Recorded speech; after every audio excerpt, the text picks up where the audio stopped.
Phil, it's the video you thought we'd never make. Spider-Man Legacy picks. We've got the deck list up here on Moxfield. You can go use this QR code that we're showing you right here. Go to Moxfield and you will get to see all of the cards. It'll spoil the whole video for you. But if you want to wait till afterwards, you can see all the cards we picked that may or may not have some impact on Legacy. Finding the right high-end cards for Legacy, Vintage, Pre-Modern, or Old School Magic can be challenging. That's where friends 3-for-1 trading come in. 3-for-1 trading is buying all Magic the Gathering singles and entire collections, big and small. They're one of the top trading card game traders, buying way over 1 million Magic cards a year, and they are more than happy to make you an offer on your cards. In addition to sending in your cards, you'll also have the chance to sell and trade them at MagicCon Atlanta, taking place from September 26th to 28th. Huge thanks to 3-for-1 Trading for supporting the Legacy community. Now back to the show. Quick rant, Phil. I hate this. I hate that Spider-Man and New York City are in Magic the Gathering. I don't like that the rent is in Magic the Gathering. There's just so many things that I'm just like, why are they doing this to us? And with that said, I'm going to try not to shit on how badly designed the set is unless something is obviously apparent to me or it meets real vibes that I don't like. I was trying to find my old apartment in the artwork. Yeah, I think my old apartment is in the artwork.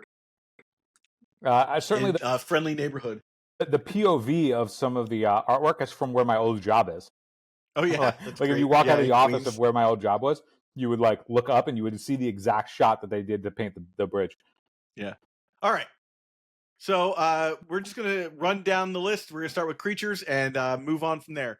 We're going to start, Phil, with Black Cat Cunning Thief for 3 and 2 black legendary creature, human, rogue, villain. When Black Cat enters, look at the top 9 cards of target opponent's library, exile 2 of them face down, then put the rest on the bottom of their library in random order.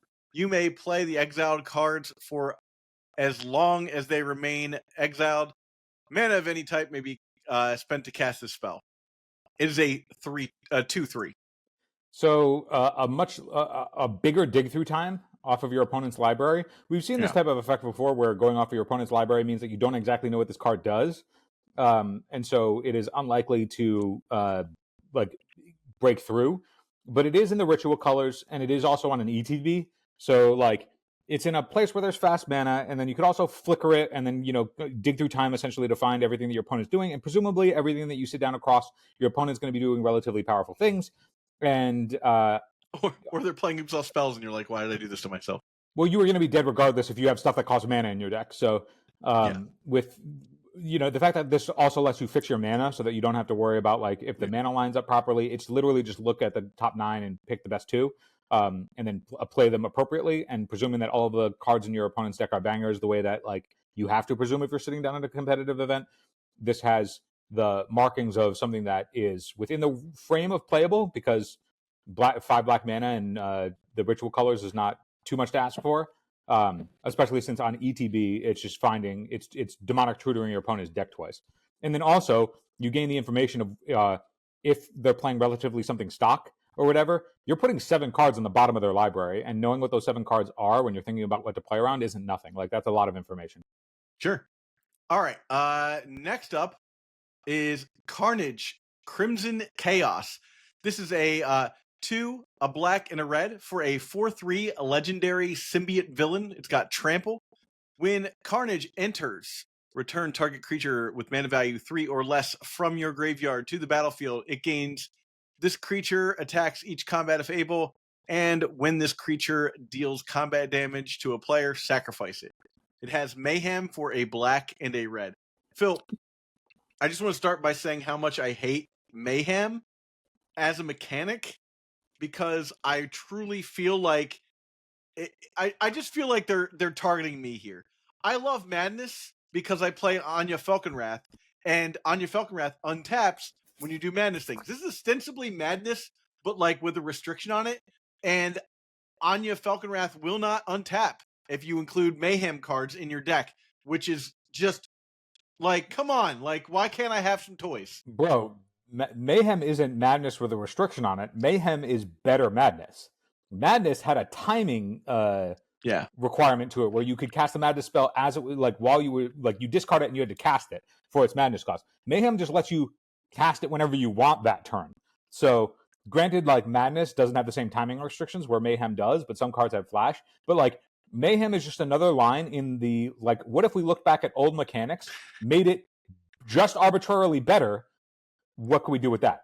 It's Megamorph. It's warp is better than evoke and adventure. And adventure was already a better version of that anyway. Mayhem is just a continuation of that. They're just rehashing old mechanics but making them more powerful. Yeah. So Carnage is the type of thing. It costs 2. It's a 4/3, and then it rebuys a creature, right? And presumably, whatever it rebuys could be something that flickers it. Who knows what that actually is? But then you flicker this, you do something else, and then like certainly there's a way to go infinite with this type of ability. Those types of cards. Or if you're just a value man, maybe you're a value man. Yeah. If you're a value man, you're just playing Tamiyo and drawing half your library for blue. So good on you for finding the value. Crimson Carnage is, I think, in a bygone era where like you could do some synergies, but in the world of individually powerful threats like Urza Saga and Tamiyo, and Thoughtseize being everywhere, I don't think that there's a build for this in Premiere somewhere, right? Yeah, for sure. Certainly, there's an entire world to be explored there. But I think there's certainly something that is like the effect of what Carnage is doing is very similar to stuff we've seen that like goes infinite in some other form. With plenty of other cards. This costs 2, so it might be like the cheapest way to enable something in that realm. And if you can establish those kinds of creature combo decks, like I'm sure that this is a way to make it cheaper. Yeah. All right, next up is Cosmic Spider-Man for Wooburg. You get a legendary creature, human, hero, spider, 5/5, flying, first strike, trample, lifelink, haste.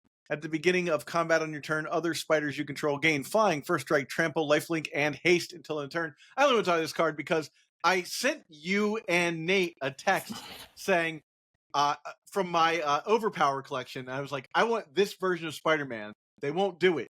And they did. They actually printed Cosmic Spider-Man, which is pretty wild.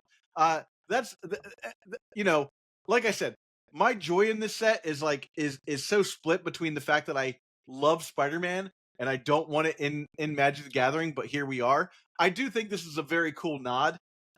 This card's not playable though. Yeah, it doesn't draw cards. Or no, it does not draw cards. It doesn't. It also does not protect itself. Like it doesn't generate a bunch of value just for touching the table. Exactly. Unless you already have a bunch of spider heroes in play. Maybe that'll change as we go through this set. Next up is Electro, Assaulting Battery. For 1 and 2 red, we have a human villain, 2/3, flying.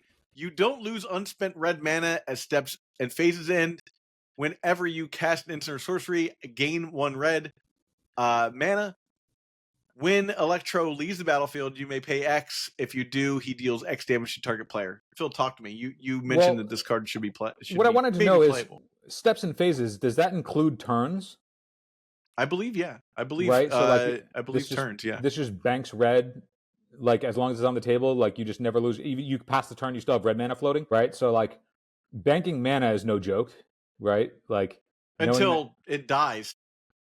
Yeah, but then when it dies, you can pay the mana. You just put all the mana into it, right? So like they're giving you a sink and a way to like. So like that the only time we've seen that before is on the green legend from way back in the day that only had that ability. It didn't have a way to put the mana anywhere. Omnath, the original Omnath. I think like Omnath or something. So the original Omnath was literally only that text, and that's it. Yeah, on a creature that didn't fly for the same amount of mana. It was just 1 line of text. That was it. That's all it did, and it was like one of the better OG commanders or whatever it was. This one is just like, at least it's good that they saw that, just putting 2 colorless in a pip just makes it a 1-drop.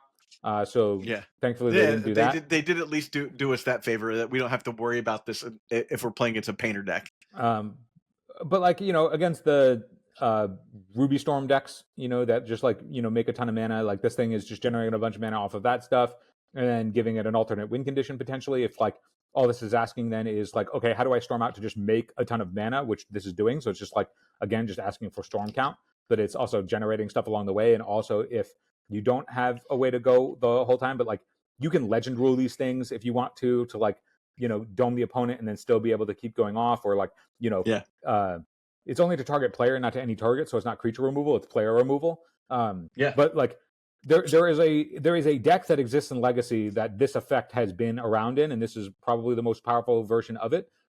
Granted, it doesn't work with Ancient Tomb, and I'm not a mono red Ruby Storm gamer, so I don't know if this is something that would fit the bill. But it being a 2/3 flyer is not nothing. Like standing in the way in the air, and then being able to like potentially dome for a ton of damage if you block could also like hold down a bunch of boards. Also, like just threatening lethal if it dies, right? Like you're almost like, I guess I can't attack it. Right, and it's like so this thing becomes unblockable, but then also might just like block an entire board from getting in because otherwise you die. Yeah. So there's a lot of to like about this card. So I could see it showing up in that strategy. I'm also not totally unsold that like this being something that just like blue red style decks that spell sling a ton might be interested in playing. Like sure, everybody's been looking at like how do we make VV work, and I get that VV is a way to generate a bunch of mana, and plenty of which is blue.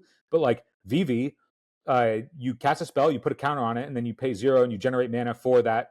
All those counters that are put on it, the same rate that you would be doing with Electro. The difference is that Electro only makes red, but like VV also is like can die to Power Blast and all of that stuff where Electro doesn't. Like there's enough to like about this card that I can see it showing up in on the fringes. Phil, shout out to Guy in the Chair. That's us.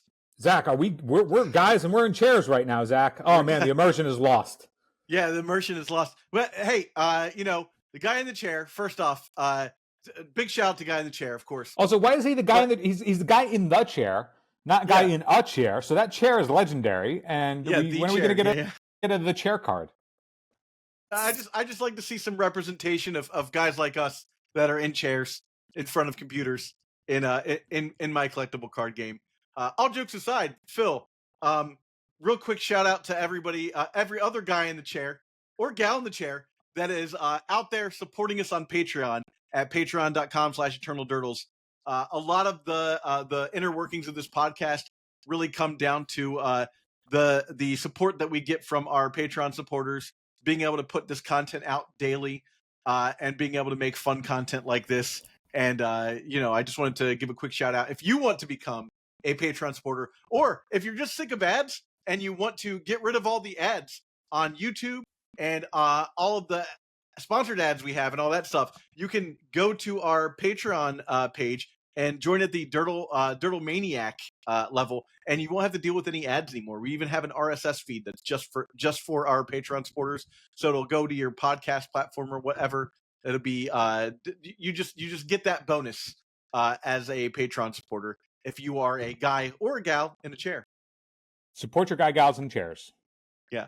Anyhow, guy in a chair is a meme at best. It is a mana dork for 3 mana. That is a 2/3, and then you can pay 2 and a green to put a +1/+1 counter on target spider. Not even itself. It doesn't even help itself. Just like us, we're not helping ourselves. We're helping the heroes out there. Anyhow, next up is Gwenom Remorseless. Gwenom Remorseless, Remorseless.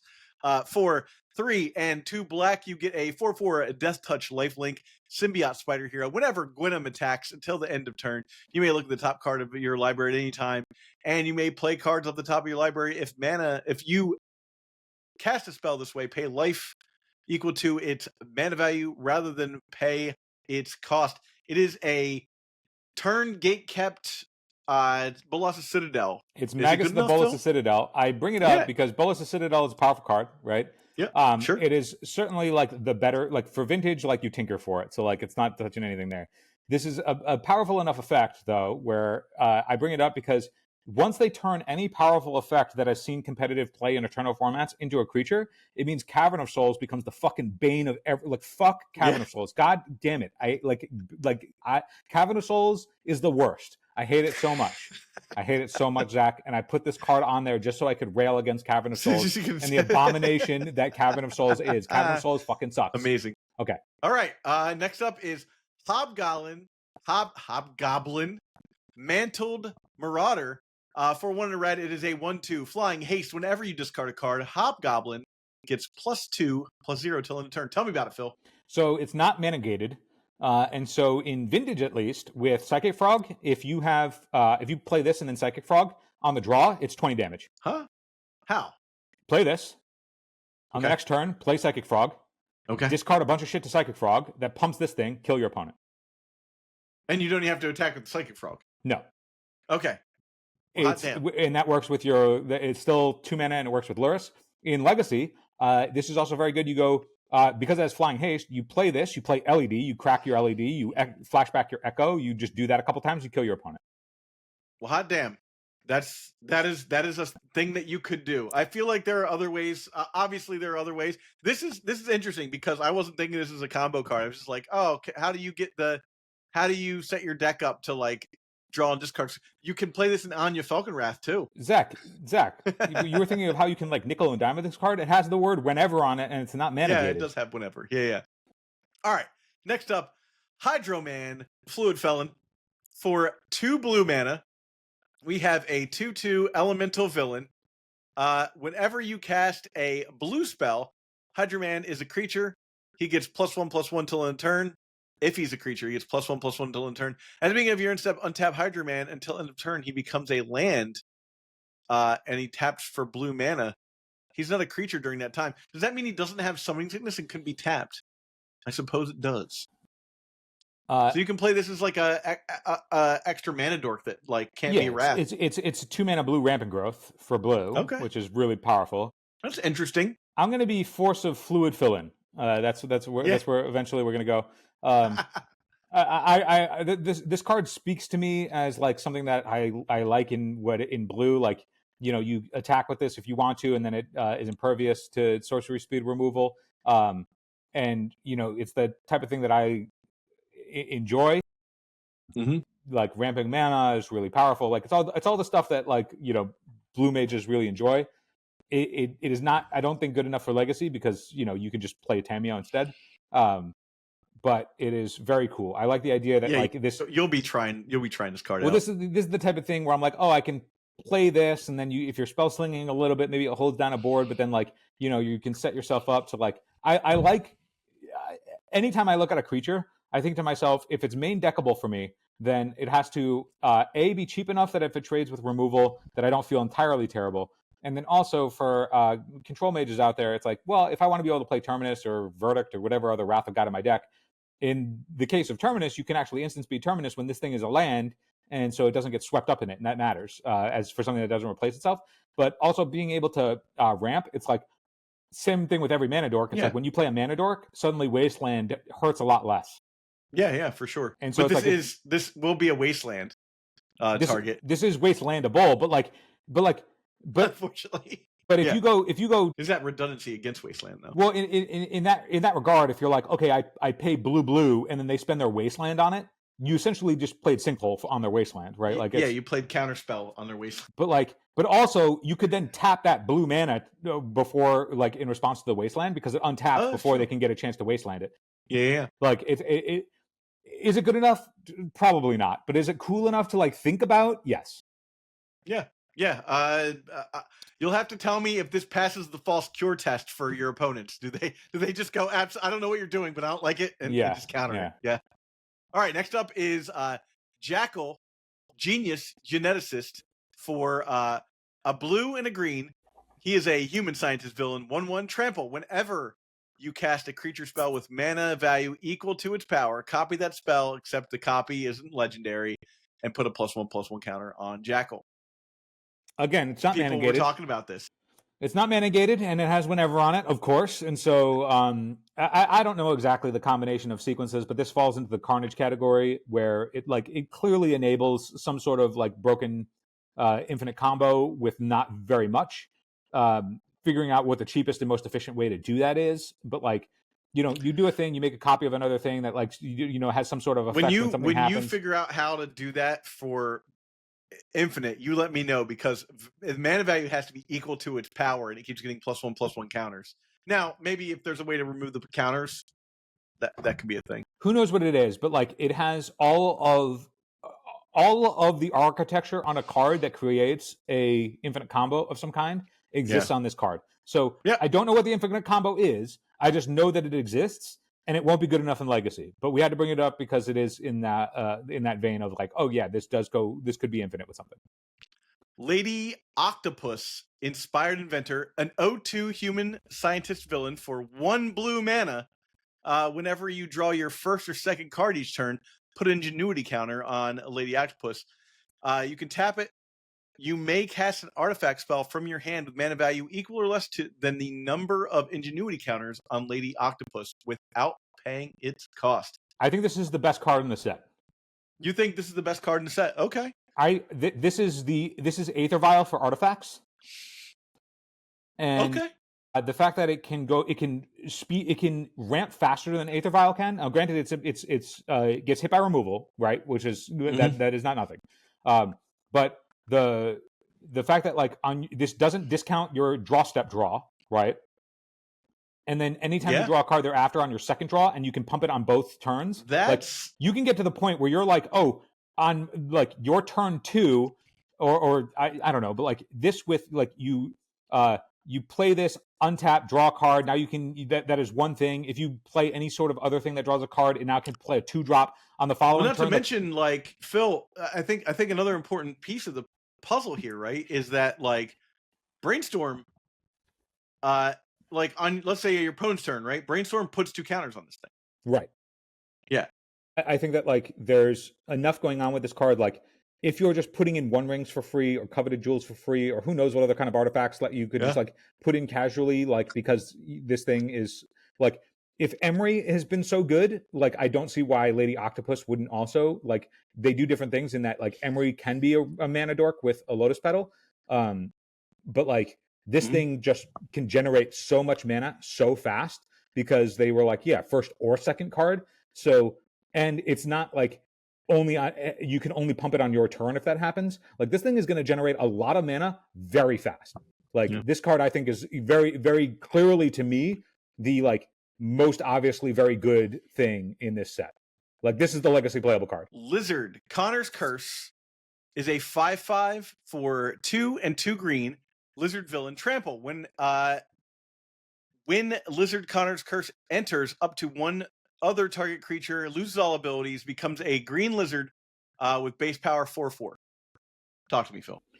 I was like, we should include this card in the Green Sun Zenith shells of everyone ever, whatever. Yeah. This just target creature loses all abilities and becomes a lizard that's smaller than this 5/5. So like in a Green Sun package, if there was ever a time where you're like, oh, I just need something that Green Sun can get that, just turns off literally whatever it is that you wanted to turn off without necessarily killing it because of a death trigger or whatever, like who knows, but like just essentially turning something's text box off has been historically good. And the fact that then that it will be whatever it's turned into will be smaller than this thing. So as part of a package, maybe it sees a home at some point, but now this is an extension of what Green Sun Zenith can do.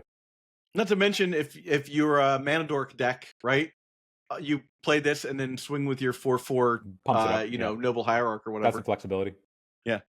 All right, Mary Jane Watson. I want to talk about this card because it is a blight on my mind, Phil. Because I'm not a giant Commander player, but like this kind of just shows you like what Wizards of the Coast is when it comes to like card design. Like this could have been like a great card that would enable some really fun Commander decks, but because it's white and the way Commander works is like color identity, you can't play if there's no white in your deck, you can't play this card.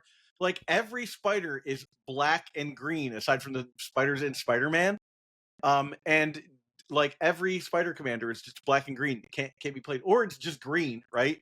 And she just draws you a card whenever a spider enters. It only triggers once turn. Wouldn't be super broken, but if this was just green, it could have been played in every spider deck. If it was green and black, it could be played in most spider decks. It's just like, come on, man. Like, and apparently it's $24, which is ridiculous. Counterpoint, I'm happy that they're stretching into making it so that it's not just in stuff that's already built, but at the same time, I don't know, man. Who cares? It is. Also, I'm not that mad about it. Yeah. It's Morbin time. Morbius, the living vampire for 2, a blue and a black. He's a 3/1, a lifelink vigilance flyer with vampire scientist villain for a blue and a black. exile this card from your graveyard. Look at the top 3 cards of your library. Put one of them into your hand and the rest on the bottom of your library in any order. Talk to me. So it's just going to anticipate out of the graveyard that you can cast at instant speed. That's an activated ability, so it can't be countered, and also it doesn't get hit by Bowmaster. Now, the 3/1 at 4 mana is obviously not good enough for Legacy, but I had to bring up the fact that if you're playing some sort of like self mill type whatever that is also like looking to put some sort of pieces together, like the activated ability of blue and black, just for dumping it into the yard, being like essentially like if there was a card that was if Anticipate was castable because you just dumped it into your yard. Would that be a playable, interesting thing that is also pitchable to blue and black spells? Like, okay, it's not nothing. Is it going to show up? Probably not, but like it's powerful enough effect to give it 30 seconds. Two notable points. This does not enable Dredge, which is kind of rude. But because it doesn't enable Dredge, it gets around Bowmaster. But because it has a 3/1, it doesn't get around Bowmaster, but it does allow you to get some value out of your 4 mana 3/1 because then you could use it after the Bowmaster kills it. For what it's worth, Dredge is always going to be the rude thing. Like you were like, oh, it doesn't enable Dredge, which of course. is rude. No, Dredge I'm is always just saying, like this is. But I also for rules clarification, Judge doesn't if you were to Dredge, doesn't that replace the draw and then therefore you don't get pinged by a Bowmaster? Agreed, but what I'm saying is that because this doesn't draw a card, right? It anticipates instead of draws. Yeah. You can't then dredge something else out, so it doesn't like enable the dredge by using its ability from your yard. That's all. Yeah. It's really weird to me, like all of the power creep in the world that's going on, and then for some reason this thing is a 4 mana 3/1. I like it's very strange to me. They were like, you know what? You know where we need to pump the brakes now? We've absolutely obliterated the power dynamic of black in every format, and then and blue, like getting all the power creep everywhere. Like here's where we need to pump the brakes, guys. Like remove the stats on this guy, please. It's simple. It's simple, dude. Look, Jared Leto has a band. He's a TV actor. My So-Called Life, Jordan Catalano. He is a movie actor in several movies. He's also Morbius, right? He's getting too powerful, is what I'm saying. And this was an attempt to lower the power level on Jared Leto. That's my stance there. He's also the Joker. Like the guy's got too much stuff going on. We can't have him becoming a legacy staple too, Phil. Yeah, this won't see play. Yeah. The Amazing Spider-Man is a Bant 4/4 for 1 and a Bant legendary human hero. Vigilance Reach. Each legendary creature you cast. Each legendary spell. Spell. You cast its 1 or more colors has web slinging Bant. Yeah, not much to say about this card, but it's a show and tell. Like, yep, you're gonna put a powerful thing in for 3 mana after something is tapped. Like, is it good enough? Probably not, but it's a mana cheat. It's a show and tell. It does have another side, doesn't it? It does. It's a side that's going to be irrelevant to anybody that's playing this card. Fair enough. Okay. I can't figure out how to switch that other side right now matter. On this. It's an 0/1 that makes a 2/1, and then you can transform it. Sweet. Sure. Then we've got Radioactive Spider, a 1 mana 1/1 with Reach and Death Touch that you can sacrifice with Fateful Bite. Sacrifice this creature, search your library for a spider hero card, reveal it, put it into your hand, then shuffle, activate only as a sorcery. Man, they just couldn't get it. They just couldn't be like a spider or a hero card. They had to be like, it has to be a Spider-Man, which I get. Hey man, that's on look flavor, at this. I suppose. If you were looking a 1/1 Reach Death Touch on rate, like, all right, yeah, this thing can just stand in the way of a Murktide, and it costs a green. It's not a 1/2. It's not a 1/2. And then like it also lets you search for any changeling, right? It's 2 mana search for a changeling. So is it good enough? I don't know, but it is a Reach Death Touch for 1. Phil, I have a quick question. Who is your in all of the Spider-Man movies, in any Spider-Man whatever, who's your favorite actor? In all of the Spider-Man movies? In all the Spider-Man, it doesn't have to be a Spider-Man actor, like an actor that portrayed Spider-Man, but who's your favorite actor in the Spider-Man? Anything that had to do with Spider-Man? Probably Macho Man Randy Savage. Ooh, good call. Good call. I like that, and I might be tempted in that scene, in one of the scenes with Macho Man Randy Savage, was Bruce Campbell, right?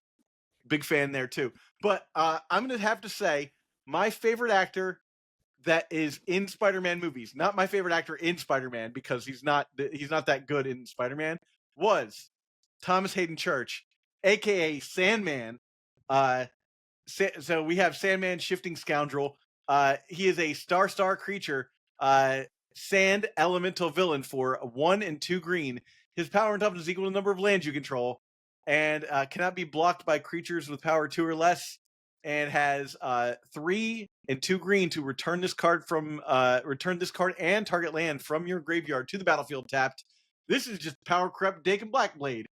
Power Crept Daken Blackblade, and Mana Bond didn't. It's not like if you were Mana Bonding, you were just going all in anyway. But this is Sure. you can play it with Mana Bond. Yeah. Big shout out to Tom St. Church. I think that's the best part of this card. Yeah. You play Mana Bond, you dump all your lands, then you have to go to discard. You discard the Sandman, and then all the lands that you just put into play presumably can rebuy the Sandman, and now you have a threat, and then it can rebuy the Wasteland or the Ghost Court or whatever the fuck that you just did with the Mana Bond, and there you go.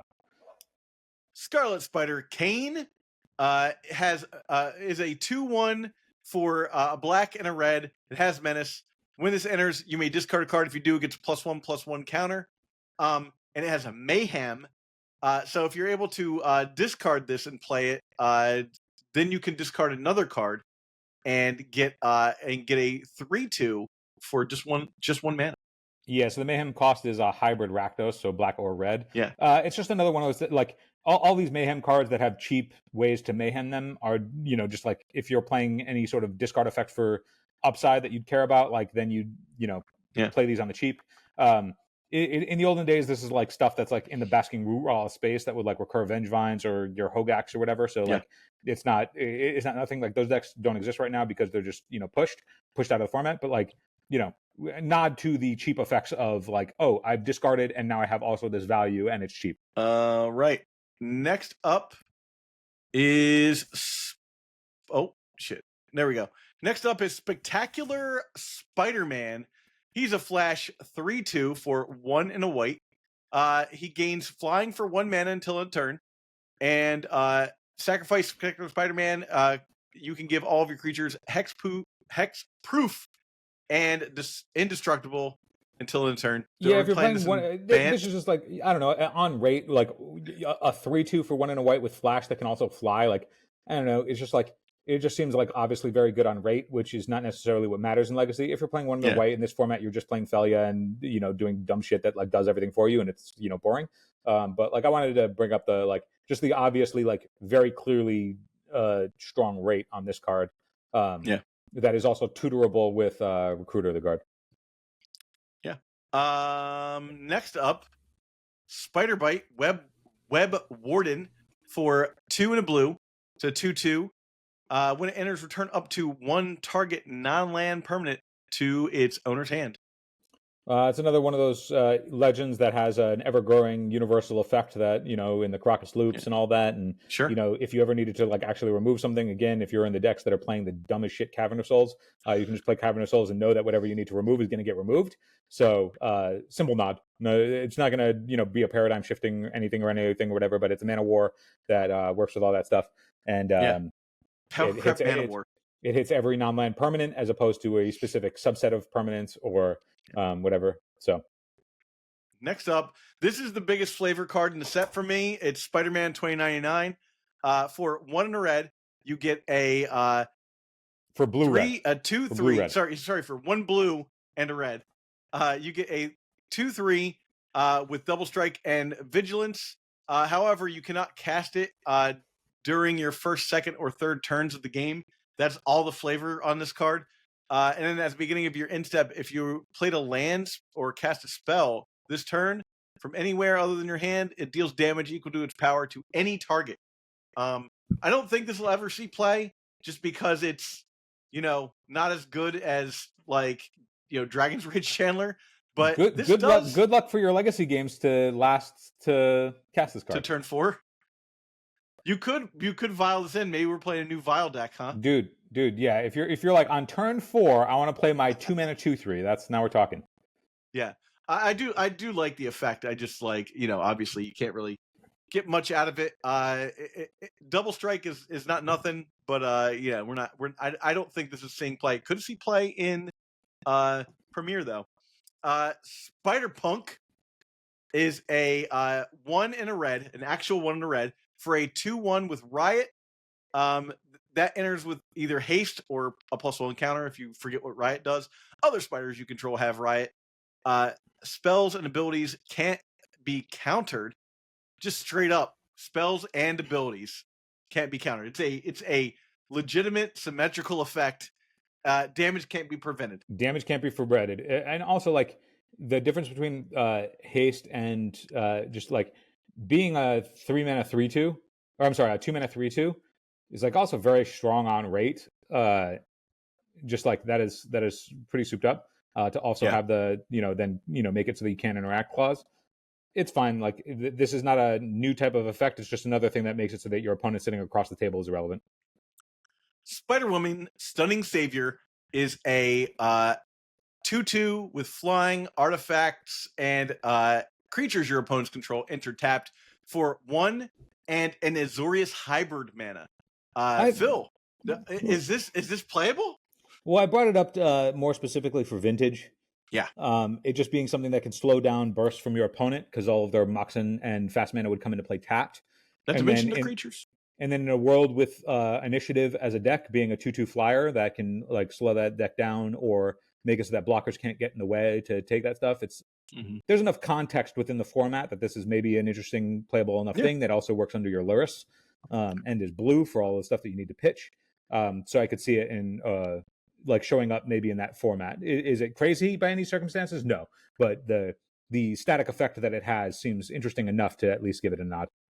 Next up, we've got Spinneret and Spiderling, legendary creature, Spider Human Hero, 1/2 to 1/2. Whenever you attack with 2 or more spiders, put a +1/+1 counter on Spinneret and Spiderling. Whenever deals 4 or more damage, exile the top card of your library until end turn. You may play that card. It's a 2/1, Phil, it's or a 1/2. Yeah, to 1/2 for 1 mana. I mentioned this card just because, like, the more we get closer to playable 1 mana legendary creatures, the closer and closer we get to a world where Mox Amber sounds like it might become playable at some point. Yeah, you're going to look less at this. You're going to look more at Lady Octopus for that. Agreed. But also fun to point out a nice 1/2 entering the format. That's fun, I guess, because no. Let your stuff survive, Bowmaster. All right. Superior Spider-Man is a 4/4 for 2, a blue and a black. Legendary human spider hero, Mind Swap. You may have Superior Spider-Man enters a copy of any creature in a graveyard, except its name is Superior Spider. It is a 4/4 human hero in addition to other types. When you do, exile that card. Yeah, so it's a Reanimator on 4/4, right? Like it's a body double.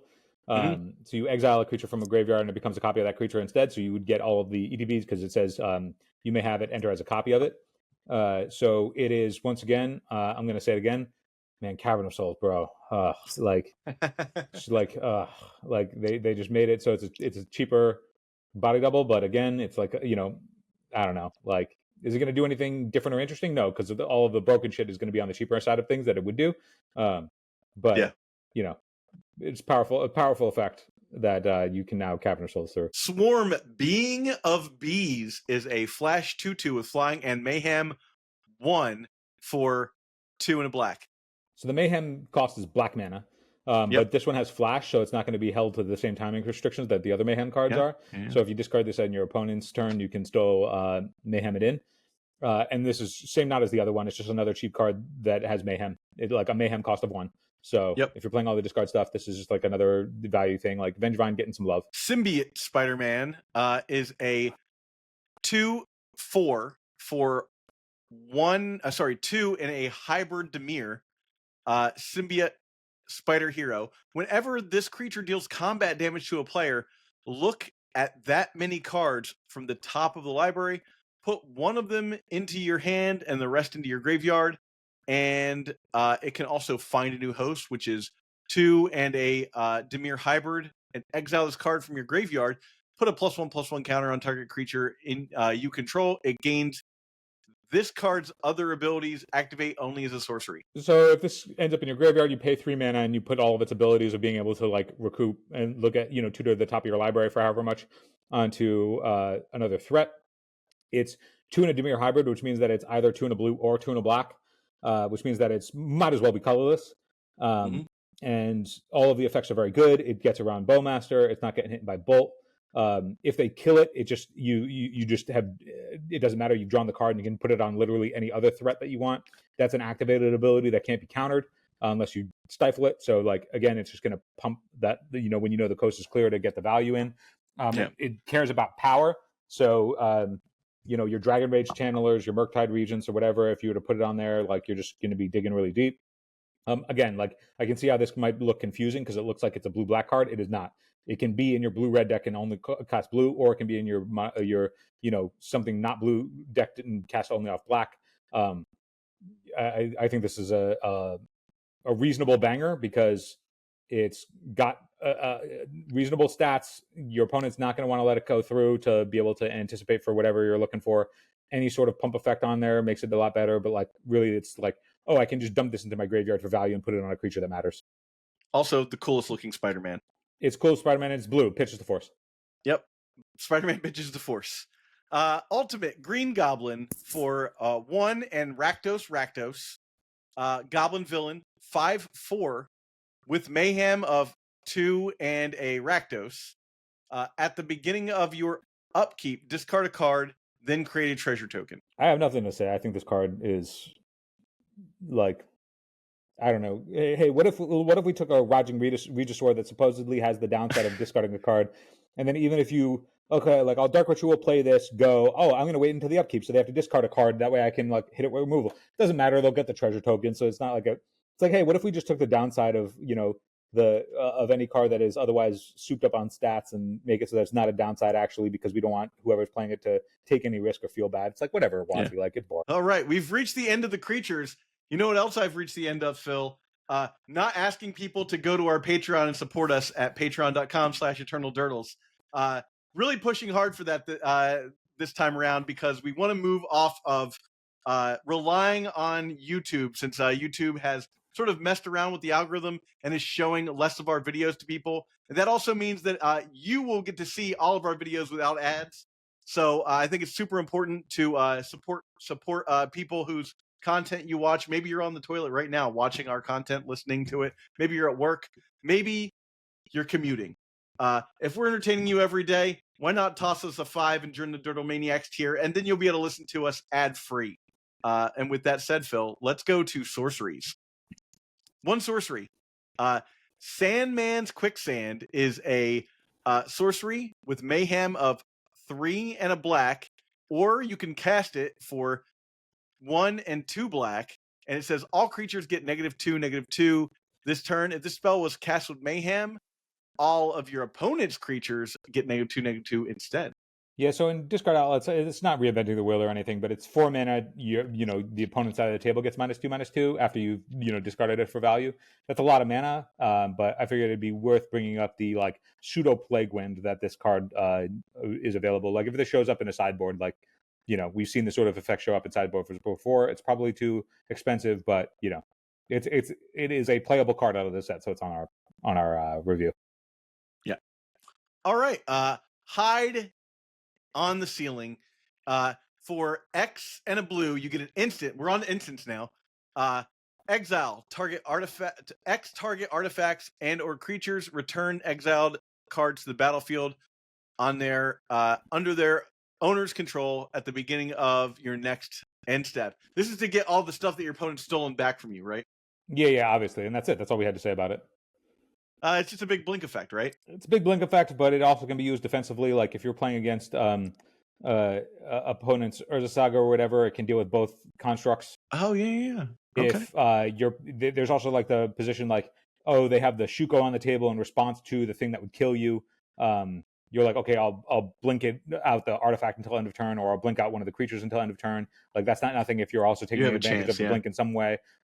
So the range on this card is a lot wider. Is it ever going to be worth the slot? Probably not if you're not doing something proactive with it. But like there's enough going on in the world that like being able to play some sort of blink, like if you think of this as just like 1 in a blue blink something. I know our boy Marcus has been playing big blue cloud post recently, and this is another way that like I get that like X target artifacts and or enchantments. The critical juncture here, I was thinking about it, I was like, oh, this is another way that you can like blink a 1 ring to turn off the getting pwned, but you need exile X target artifacts and or creatures, so you have to have enough targets. So if X is 4, you need 4 targets. It's not up to. So it's not like you can, just pay a bunch to blink one big thing. So there's a little bit of a puzzle to be solved, but it's interesting. It's a mass blink effect that we haven't seen before at this rate. So. All right. Well, next is Secret Identity. I think we're just putting this up here because it is RK Post doing a similar art for Unmask that he's doing for Peter Parker here. It's a callback to Unmask, and if you watch our previous episode talking about whatever it is that we were talking about on the episode, you'll see how we were mentioning how the selling out of Magic to its old IP. This is a beautiful encapsulation of RK Post being one of the most prolific artists in the game, doing a nod to a card that I feel like most Magic players would never even know existed. Yep. Spider Sense is a card that I think actually so you thought Lady Octopus. I think this is probably the most playable card out of the set for this format. This is a 1 and a blue for an instant that has web slinging for 1 blue, which means that you can return a tapped creature you control to its owner's hand instead of casting it for its full mana cost. Counter target instant, sorcery, or triggered ability. So it's just like another situational stifle kind of situation for non-activated abilities. But the counter instant sorcery make it maybe playable. I think that I don't have high hopes for this as a eternal playable set. If you haven't noticed yet, a lot of chafe in this format. It's a lot of stuff that's geared towards Commander, so it has like a lot of hoops or a lot too many colors or like a bunch of stuff that like snowballs if you're built around it or whatever, and you're just like otherwise not going to have time for that sort of stuff in Legacy. But I think this is the most playable card. Spots Portal for 2 and a black. Instant. Put target creature on the bottom of its owner's library. You lose 2 life unless you control a villain. So bringing this up because typically this type of effect has been reserved for blue and then also having black in the cost in some way. But like tucking, which is we call putting something from the board into or somewhere into the library. This is sort of unique in that regard. Like black just getting to tuck, and so being able to tuck a creature with like regardless of its size, regardless of what it is, like onto the bottom of your opponent's library. That's not nothing. Like it's pretty good. Deals with merit lages of the world. Deals with anything big and small. Doesn't care about death triggers or anything like that. Yeah. It's basically Swords to Plowshares in black for what you want to do, but you're getting vendetted for 2. Yeah, there's like as somebody who's played a lot of removal that puts creatures on the bottom of their opponent's libraries. It is not good in an entomb world. Because they can just entomb for it if they want it. But the upside is that like it is a thing where it's like, oh, it goes on the bottom of the library, so it's not something that they can reanimate. So it's not like they're double insulated. Like if you had a removal spell, they're like whatever, reanimate it. This doesn't have to worry about that. 3 mana is a lot. You'd need to care about whatever it is you're putting into. It is a unique effect that is now entering black. So all right. Next up is Unstable Experiment for 1 and a blue. Instant. Target player draws a card, then up to 1 target creature you control connives. So you basically can discard another non-land card, put a +1/+1 counter, and you to draw a card too. So conniving is you draw a card and then you loot, and then if you discarded a non-land card, you put a +1/+1 counter on the creature that connived. But the creature is conniving. You have to have a creature to get the. You have to have a creature to make it work. I don't think this is playable, but it has a lot of components where there's a bunch of cards moving zones. And so, like, if there was ever something that you wanted to enable on the cheap, this card replaces itself. It cycles for 2 at base, and then can have the upside of like making a creature bigger or getting a discard of some way. So, is it good enough for Legacy? Certainly not. But enough cards are moving zones that it's worth including for 5 seconds. Yep. Wisecrack. This is 2 in a red. Target creature deals damage equal to its power to itself. If that creature is attacking, Wisecrack deals 2 damage to that creature's controller. So we added this in. At first glance, you're like, this is absolute horseshit trash. Like, why would anybody play this? And there's one particular spot where I was like, oh, maybe it's a playable card in that instance, which is in all of the Stompy decks, the mono-red Stompy decks, typically those decks are Chalice decks. And so they don't play Pyroblast. In otherwise, the spots where they would want to deal with something like a Murktide, they can play this to deal with something like Murktide. Or the part where it like doesn't clear the bar probably is because it doesn't deal with a Baragoyf. Yeah, Baragoyf and Nadu specifically. Yeah. So it's unlikely to be playable, but in the particular instance where the red Stompy decks are like, we just can't fucking beat a Murktide. Wisecrack can beat the Murktide because the Murktide is always going to be square statted unless there's some weird shenanigans at play. But like, no matter how big it is or how big it grows, it'll always be square statted, so it'll always be able to kill itself by playing Wisecrack. And that means that you can play Wisecrack as an answer to Murktide while still playing Chalice the Void. So it's very narrow, but it's narrow in a way that is desired for a competitive deck in the format. Yeah. All right, on to the artifacts.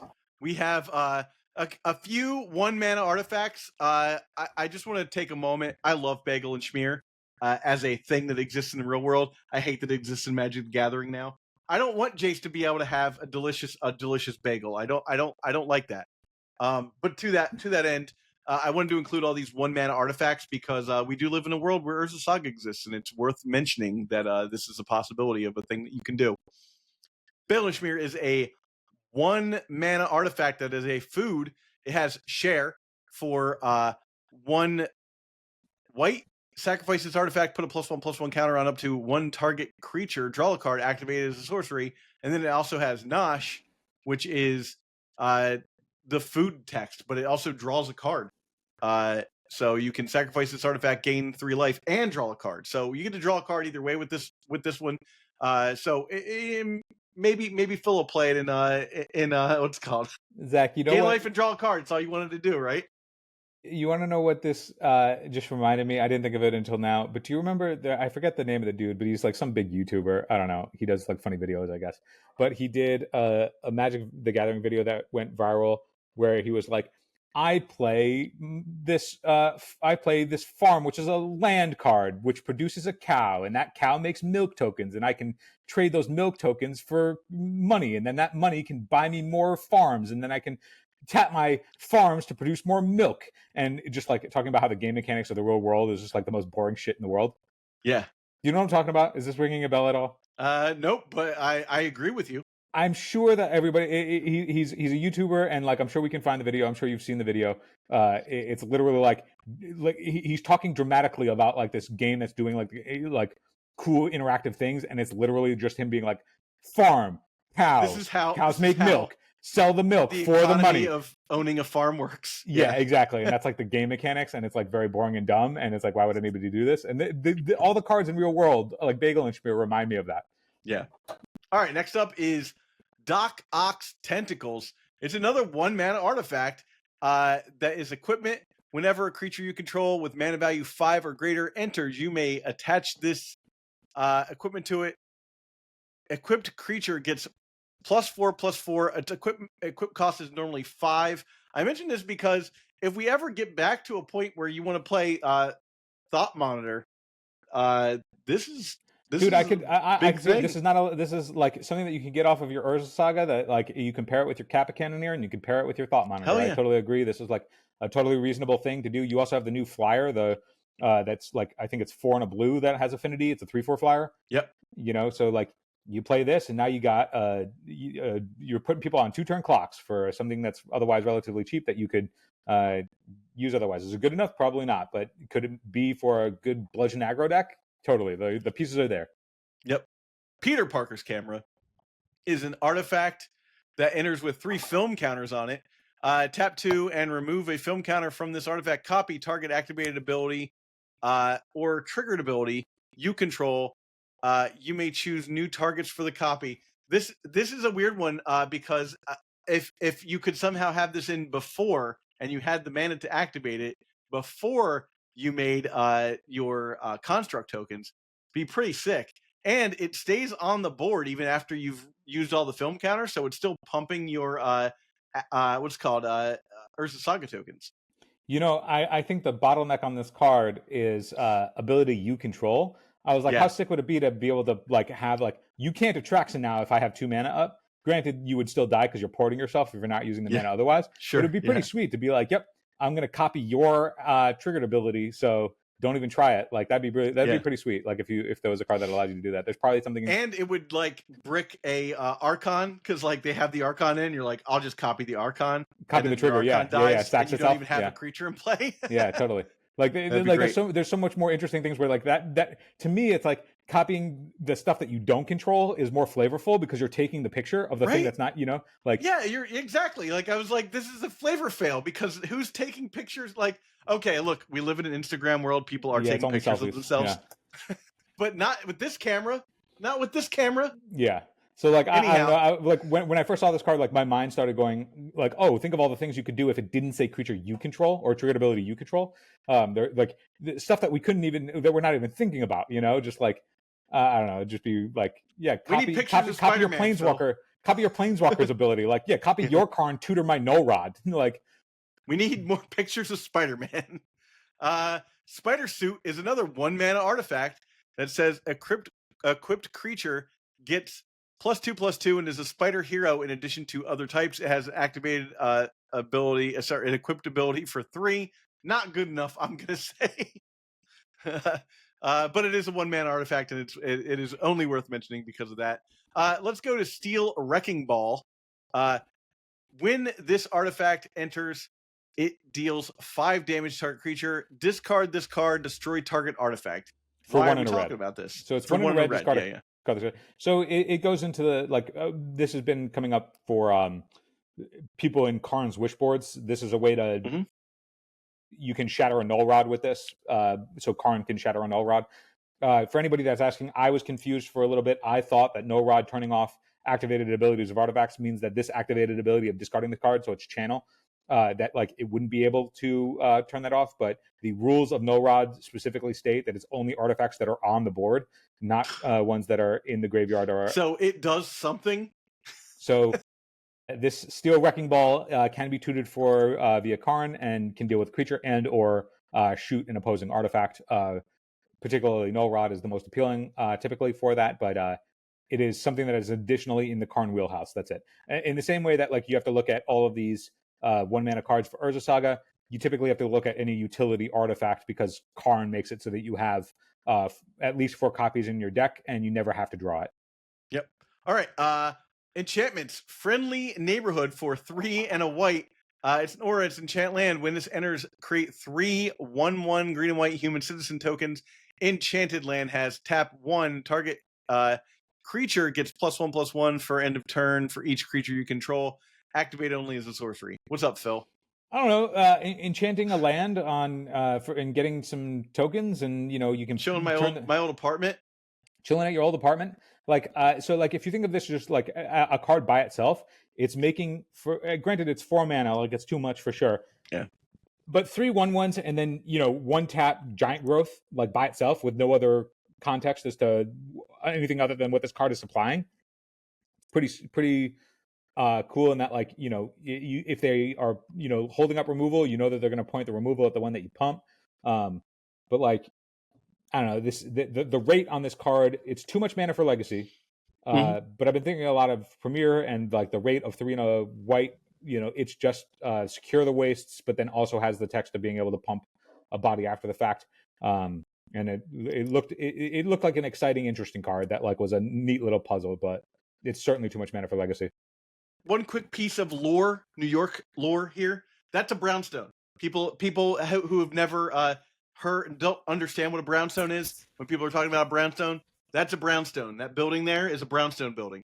I don't know why it's called a brownstone. It's probably named after a guy or something. But when New Yorkers are saying like I live in a brownstone or a 4th floor walk up in a brownstone, that's it. That's what they're talking about. So now right you there. know. That probably Speaking is of somewhere in Brooklyn. brownstones, yeah, It might be. that's in Brooklyn. That's for sure Brooklyn, right? Yeah. Speaking of shit from New York, the rent is due. Is the worst fucking thing ever to be on a Magic card. For one white, an enchantment that says at the beginning of your end step, you may tap 2 untapped creatures or treasure tokens treasures you control. If you do, draw a card. Otherwise, sacrifice this enchantment. Man, I just I don't know. This could be playable, maybe. I don't know. It might maybe even in what's called EDH or something like that. But I just hate that there's rent in Magic the Gathering. It's Zach, upsetting to me. Something interesting here is how many cards there's of all the cards that we've listed. There's one that references treasures other than this card. It's not like treasures is an overarching thing of this set. No. Certainly not by any playable means, right? And so like it's like very obvious that like all this stuff is targeted at Commander. And if you watch another one of our videos that is coming out soon or has already come out, we talk about if does 1v1 even need to exist anymore for the purposes of everything that WotC is trying to do. And it's designs like this that it's like, well, it's in a 1v1 set, but it's clearly not targeted at that. It's clearly targeted at Commander because you're just throwing on lines of text that would only matter in that format. So and if that video is not out yet, Phil, they could go to our Patreon where it probably is being shown early. If you go to patreon.com/eternaldurdles and join at the Durdle Magus tier for $5 a month, you too could get early content with ad-free bonus. Also, one other thing about this card, Phil, I do love that the fact that if the flavor of this card is such that your landlord comes to you and says, "Hey, the rent is due," and either you pay treasures or you pay people somehow, and you draw a card, you gain some benefit from it, right? But if you just ignore it and don't, it goes away. Oh, that would be so much better if that were the flavor fail of rent. Am I right? Yeah, the flavor. I would like rent to just go away if I didn't pay it. The flavor fail of this goes away means that you no longer have rent, which means you no longer have a house. And isn't it? You're probably not great to think about homelessness when you're really playing this game? Yep, that brings us back to the friendly neighborhood. Yeah. All right. You're gonna need to be.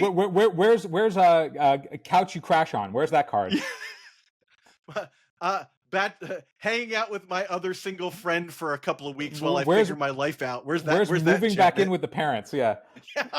Moving back in with the parents. Leaving New York to move back to Ohio. Where's failing all of your dreams and aspirations? Where's that? Where's I didn't make it here. I can't make it anywhere. Yeah. Where is the I really am a failure? Where is that card? Yeah. Oh, it turns out my life is a joke. All right. With great power is a 3 and a white for an aura. Enchant creature you control. Enchanted creature gets +1/+1 for each aura. It gets +2/+2. Sorry, +2/+2 for each aura enchantment and equipment attached to it. Prevent all damage that you would that would be dealt to you and all damage that would be dealt to you is dealt to the enchanted creature instead. So it's like a pariah plus a ancestral mask. Yeah, it's certainly not good enough, but there is the if this is on your hexproof creature, then can you die? Right, like your opponent can have all the resources you can get it in big the world, enough, but can you die? Your opponent can still win the game, so the answer is yes. Yeah, they can still Thassa's Oracle you, but like if they're trying to get in any other way, like can they actually can you essentially make if the you can make this fortress bigger than 6/6, can your opponent actually kill you? Yeah. Okay. Finally, we want to talk about lands. We have Multiversal Passage. This is a land. As this land enters, choose basic land type. Then you may pay 2 life. If you don't, it enters tapped. This is a chosen land type. So it can be any basic land type, and you get to, it's a shock land that you can't fetch. It's a shock land that you can't fetch. It's really only going to be good in like Ancient Tomb type decks that want to play more colors, right? Like it's in the it's a 5-color land that you really fixes you for whatever you need. I mean, you could play this in Death Shadow, right? You could. It's like if you think about what this card does for like let's say you had an opening hand and you were playing a spread of dual lands in your like 3-color Ancient Tomb deck or whatever, and instead you open this and it could just give you whatever you needed as the pip for what your opening hand does, then that means that the range of opening hands that you'd have in your Ancient Tomb deck becomes a lot wider. So like there's maybe a world where it's like, okay, yeah, like that sort of stuff opens up a little bit. I don't see it anywhere really outside of that, but like I don't know. think the answer is no here, Phil, but I'm going to ask this question anyhow. Is this a basic land? It is a basic land type. It's a non-basic that has the basic land type. But okay, so can it be wastelanded? Yes. Okay, that's the important question, because it's like, is this just a? It's the same way that gain the super type of basic because you chose the basic type. It doesn't. No, it's the same way like Mystic Sanctuary has the basic land type of being an island, but you can still waste it. Yeah. Okay, Oscorp Industries enters tapped. When this enters, lose 2 life. It taps for Grixis, but it has Mayhem. When this land enters from the graveyard, lose 2 life. Oh, yeah, sorry. When it enters from the graveyard, lose 2 life. And it has Mayhem. So you can discard this and put it into play. You lose 2 life, but you get a land. So, and I guess you can you play this as ramp?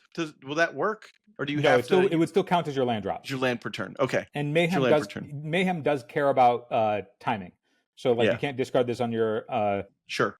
But like at the same time though, if you think like all of the decks that would care about discarding something are going to, be in these colors for the most part. But then there's also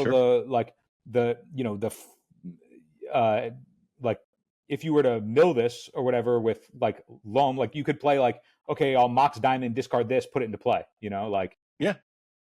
I mean, that is not a bad idea actually. Like if you go Mox Diamond away with that. Mox Diamond, discard this, it's like, okay, that's pretty sweet, right? Like you just got a Mox. Yeah. All right. Finally, Urban Retreat is another land that enters tapped. It produces Bant, and then you can return a tapped creature you control to its owner's hand to put this card from your hand onto the battlefield. Activate only as a sorcery. Now this you can get. This is ramp. You are able to ramp this. Yeah, it's 2 mana, return a tapped creature. So it's 2 mana and it's only from hand. So I was trying to think of ways. So I read that this was a sorcery and I was like, oh, you can't save a creature with it. I don't know. There might be a situation where you like get, you want to get your Bowmasters back or something, but you're in Bant, so you really aren't doing it there. I will say, this is a card you could add as a one of that could go in your in like a Beanstalk deck. And then you could bounce back like what's called the Riddler or something like that to get even more value out of it. Your enter the battlefield effects for these things is the only thing I can really think of for this. Yeah, it's a card that I think you could probably easily sleep on and not play. But that the fact that you can use it to sort of ramp yourself, it should be like a consideration at the very least here. I think the only value in this card really is the benefit that you get by, essentially web slinging the creature that it's returning. But getting the value that way, and then gaining some value that way, but also getting a mana. I think the problem with this is that it costs mana. Like you have to pay 2 mana to do it, and so that's 2 mana is just way too much mana for Legacy. And entering tapped, it's not fetchable. Like I feel like there's too many restrictions on this thing to make it viable in a format that rewards you for not paying mana for anything. So with that said, I see the Oscorp being a card that certainly comes in because that's free for something that you would be doing otherwise. This one's asking for a hoop plus mana, and that's just too much of a bottleneck. Yeah, agreed. All right, well, those are all the cards from the Spider-Man set. If you Lady Octopus, bro. Yes, Lady Octopus. All right, or Spider-Punk, or possibly Peter Parker's camera, or what was the other? Spider-Sense. But if you like this video, like it, please. You can subscribe to this channel. Obviously, you can hit us up on patreon.com/eternaldurdles to support the show. With that said, thanks for watching, and we will catch you on the flip probably tomorrow. Later. Hey, if you enjoyed this episode, hit the subscribe button. You can also support us on patreon.com/eternaldurdles, which now offers the new deck donation tier. I'll play literally whatever you want. So brew your spiciest or stock us up with a stock list. I'll literally play whatever you want. Thanks for watching.